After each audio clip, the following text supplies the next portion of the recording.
170খন নতুন medical college 8 বছৰত 170খন নতুন মেডিকেল কলেজ আমি ভাৰতবৰ্ষত নিৰ্মাণ কৰিছোঁ আৰু চিকিৎসকৰ সংখ্যাও আজি আমাৰ 12 লাখলৈ বৃদ্ধি পাইছে, যিটো সংখ্যা আমাৰ 9 লাখত আছিলে।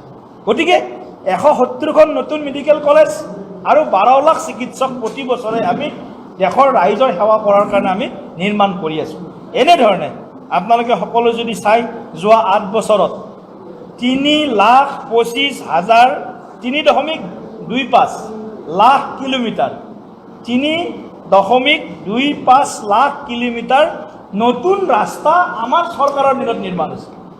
3.25 লাখ কিলোমিটাৰ। গতিকে নৰেন্দ্ৰ মোদী ডাঙৰীয়াৰ নেতৃত্বৰ কাৰ্যকালত 8 বছৰত ইমান ৰাস্তা নতুনকৈ আমি নিৰ্মাণ কৰিব পাৰিছোঁ।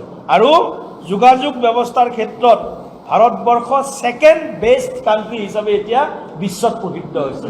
দ্য ছেকেণ্ড বেষ্ট কাণ্ট্ৰি কমিউনিকেশ্যনৰ ক্ষেত্ৰত, বিশেষকৈ ৰাস্তা পথ যোগাযোগৰ ক্ষেত্ৰত। গতিকে এই ধৰণে আজি আমাৰ যদি সফলতাবিলাক চাওঁ, একটো দুৰ্নীতি ভ্ৰষ্টাচাৰৰ বিৰুদ্ধে স্বচ্ছতা আৰু একেবাৰে কি বুলি কয় আমাৰ ৰাইজৰ প্ৰতি দায়বদ্ধ হৈ একাউণ্টেবল হৈ আমি কাম কৰিছোঁ। ইয়াৰ লগে লগে আমি দুৰ্নীতি ভ্ৰষ্টাচাৰকাৰীসকলক উৎখাত কৰাৰ কাৰণে, মধ্যভোগী দালালসকলক উৎখাত কৰাৰ কাৰণে ডাইৰেক্ট বেনিফিট স্কিমৰ জৰিয়তে DBTৰ জৰিয়তে আমি আমাৰ স্কিমবিলাক প্ৰদান কৰি আছোঁ। আৰু আমি কোনো তুষ্টিকৰণ, কোনো সম্প্ৰদায়বাদ, কোনো জাতিবাদ এইবিলাক ৰাজনীতিক প্ৰশ্ৰয় নিদি আমি কেৱল ৰাষ্ট্ৰনীতিক প্ৰশ্ৰয় দিছোঁ। নেশ্যন ফাৰ্ষ্ট পলিচিক আমি সদায় সমৰ্থন কৰিছোঁ। গতিকে নেশ্যন ফাৰ্ষ্ট পলিচি আমাৰ দায়বদ্ধতা, আমাৰ দলৰ সিদ্ধান্তও। গতিকে নেশ্যন ফাৰ্ষ্ট, ৰাষ্ট্ৰ সৰ্বোপৰি নীতিক সদায় আমি গুৰুত্ব দি আছোঁ। যোৱা 5 বছৰত আমাৰ ছ'লাৰ এনাৰ্জিৰ ক্ষেত্ৰত আমি বিশেষ সফলতা লাভ কৰিছোঁ। ছ'লাৰ এনাৰ্জিৰ ক্ষেত্ৰত আজি হাইড্ৰ' ইলেক্ট্ৰিক পাৱাৰ প্ৰজেক্টৰ কথা আমি শুনিছিলোঁ, কিন্তু আজি ছ'লাৰ এনাৰ্জিৰ ক্ষেত্ৰত ভাৰতবৰ্ষই বিশ্বৰ নাম্বাৰ 4th কাণ্ট্ৰি হিচাপে আজি সৌৰ শক্তি উৎপাদনত নিজৰ সফলতা অৰ্জন কৰিবলৈ আগবাঢ়িছে। গতিকে এই ধৰণে সৌৰ শক্তিৰ পৰা আৰম্ভ কৰি খাদ্য শস্য উৎপাদনৰ এটা সাধাৰণ কথা কৈছোঁ। আমাৰ খাদ্য শস্য উৎপাদন 2012-13 বৰ্ষত খাদ্য শস্যৰ উৎপাদন আছিলে 255 নিযুত মেট্ৰিক টন। 255 নিযুত মেট্ৰিক টন আছিলে 2012-13 বৰ্ষত।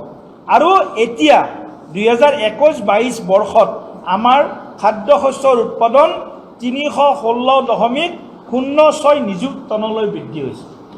অৰ্থাৎ প্ৰায় মোটামুটি ক'বলৈ গ'লে 25% আমাৰ খাদ্য শস্য উৎপাদনত আমি আমাৰ বৃদ্ধিৰ এক নতুন অভিলেখ আমি গঢ়ি তুলিবলৈ সক্ষম হৈছোঁ। গতিকে বিশ্বব্যাপী মহামাৰী এই মন্দ অৱস্থাৰ স্বত্তেও ভাৰতে বিত্তীয় ব্যৱস্থাত আৰু আমাৰ এক্সপৰ্টৰ কথা কৈছোঁ মই। এক্সপৰ্ট আমাৰ $418 মিলিয়ন এক্সপৰ্ট আমি ভাৰতবৰ্ষৰ পৰা বিদেশলৈ বস্তু পঠাই আমি উপাৰ্জন কৰিছোঁ। গতিকে এনেধৰণে এটা এক্সপৰ্টিং হাব হিচাপেও ভাৰতবৰ্ষ আজি গতি কৰিছে। গতিকে এনেধৰণে আমি প্ৰধানমন্ত্ৰী নৰেন্দ্ৰ মোদীৰ কাৰ্যকালত বিদেশী বিনিয়োগৰ কাৰণে আপোনালোকে দেখিছে এতিয়া যে ফৰেইন ইনভেষ্টৰৰ কাৰণে আটাইতকৈ ছেফেষ্ট ইনভেষ্টমেণ্ট প্লেচ হিচাপে আজি ভাৰতবৰ্ষ আজি দেখা দিছে। ভাৰতবৰ্ষ আজি ছেফেষ্ট মানে তেওঁলোকৰ কাৰণে ইনভেষ্টমেণ্ট, তেওঁলোকে যাতে বিনিয়োগ কৰিব পাৰে, সুৰক্ষিত বিনিয়োগ কৰিব পাৰে, তাৰ কাৰণে ভাৰতবৰ্ষ আজি তেওঁলোকৰ নাম্বাৰ 1 পচন্দৰ স্থান হিচাপে আজি পৰিগণিত হৈছে। সেইকাৰণে আজি বিশ্বৰ বিভিন্ন উন্নত ৰাষ্ট্ৰই আজি ভাৰতবৰ্ষত বিনিয়োগ কৰিবলৈ আগবাঢ়ি আহিছে আৰু ভাৰতবৰ্ষ আজি অৰ্থনৈতিকভাৱে বহুত আগবাঢ়িছে। ইজ অফ ডুইং বিজনেছ এটা ডাঙৰ সুবিধা, single window system, is of doing business, এইটো আঁচনিৰ অধীনত আজি ভাৰতবৰ্ষত সাধাৰণ কিছু ব্যৱসায় এটা উদ্যোগ আৰম্ভ কৰোঁতে টেবুলে ঘূৰিব লাগিছিলে, 10খন টেবুলত যাব লাগিছিল। আজি এই কথা নাইকিয়া কৰি ছিংগল উইণ্ডো ছিষ্টেম বা ইজ অফ ডুইং বিজনেছৰ জৰিয়তে আমি সহজভাৱে ব্যৱসায় যাতে কৰিব পাৰে তাৰ ব্যৱস্থা আমাৰ ভাৰত চৰকাৰে হাতত লৈছে। এটা হ'ল ডিমনিটাইজেশ্যন আৰু এটা হ'ল GST প্ৰৱৰ্তন। ডিমনিটাইজেশ্যনৰ সময়ত, বিমুদ্ৰাকৰণৰ সময়ত, সেই সময়ত কিমান হাহাকাৰ হৈছিলে দেশত, আমিও কিছু কষ্ট পাইছিলোঁ। কিন্তু ভাৰতবৰ্ষত আজি সুস্থিৰ বহুতে ভাবিছিল, কিছুমান দেশে চেষ্টা কৰিছিল পূৰ্বতে বিমুদ্ৰাকৰণৰ প্ৰয়াস হাতত লৈছিল, কিন্তু সেই দেশৰ অৰ্থনীতি থানবান হৈ গৈছিলে।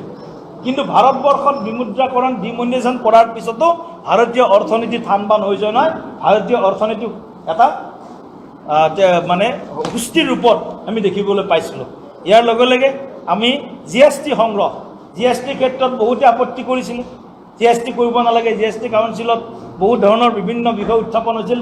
কিন্তু GST সংগ্ৰহ কৰাৰ পিছত আজি আমি সকলোৱে দেখিবলৈ পাইছোঁ যে যোৱা মাহ